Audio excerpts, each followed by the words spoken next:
ఈగ కూడా నా మీద వాళ్ళనిలా నా దేవుడు దేవుడు దేవుడు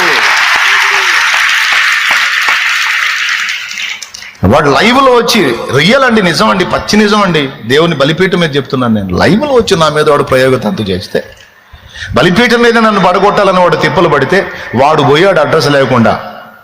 వాడు చచ్చిపోతే 3 రోజులు శవాన్ని తీసే దిక్కు లేకుండా పోయాడు వాడు. తెలుసా మీకు ఆ సంగతి? అది నా దృష్టికి వచ్చేటట్టు చేశాడు దేవుడు. 2 ఆప్షన్స్, మారటం అన్నా మారాలి, లేదా